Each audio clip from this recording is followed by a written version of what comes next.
Smart automation, better business. Learn how to optimize your business with Solved. Hey everybody, my name is Jonathan. I'm a consulting manager here at Solved. And over the past few years, we've had the opportunity to work with a lot of companies in the financial services space, particularly RIAs. And one of the big pain points I see with RIAs is having to manage complex processes that have a lot of steps, like client onboarding, preparing for annual reviews, etc. I see a lot of RIAs managing these processes with disparate tasks, emails, Slack messages, which can result in a lot of inconsistency and missteps in the process, which can ultimately result in lost trust with clients. One way RIAs solve this issue in Financial Services Cloud is by leveraging action plans. Action plans allow you to group interdependent tasks into a standardized process. These tasks can be assigned dynamically based on team role. They can be assigned to queues. You can set due dates dynamically, and you can also set which tasks must be completed before other tasks. These action plans can also be generated manually or triggered automatically, like when a new opportunity is closed, for example. Here's a quick example of an action plan template. This is where you define the group of tasks needed to complete a process for this action plan. Once you activate the template, it can then be used in your Salesforce org. In this client onboarding example, we have tasks to prepare to send a welcome gift, send a welcome email, create client folders and box, collect client documentation, and then open up a Schwab account. One thing you'll notice is that these are assigned to roles, such as the advisor assistant or financial advisor, while the last one is assigned to a user named Vanessa. You'll also notice that you can assign prerequisite tasks. We have 2 tasks that require other tasks to be completed.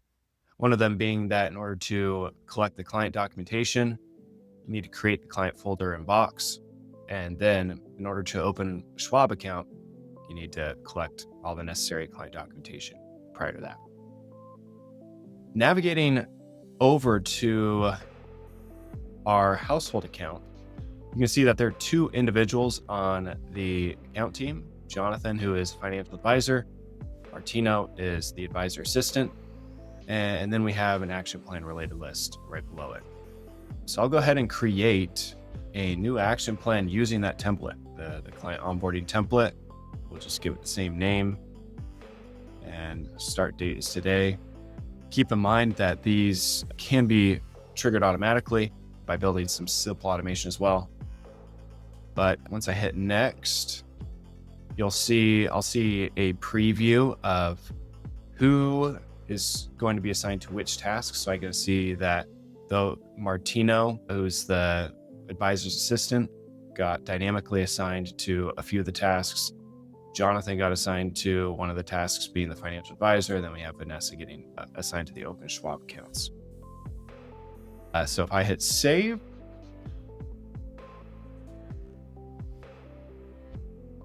can ignore that error. This is a test org, but you can see the client onboarding action plan was created.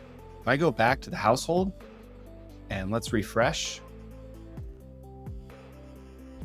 you can see a few things now. You can see that the action plan is now listed in the action plan related list. And so I can track the progress of the client onboarding process. It's saying that 0 of 5 items have been completed. And then what you also see is that 3 tasks have been created automatically.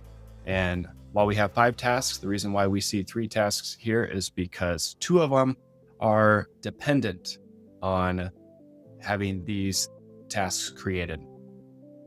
So as you see, as I complete some of these, let's say I send the welcome email, Martino prepares to send the welcome gift, then I know create client folders and box is a prerequisite to then collecting the client documents.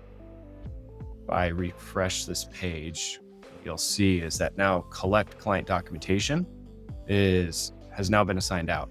And I can now see that 3 of 5 items have been completed.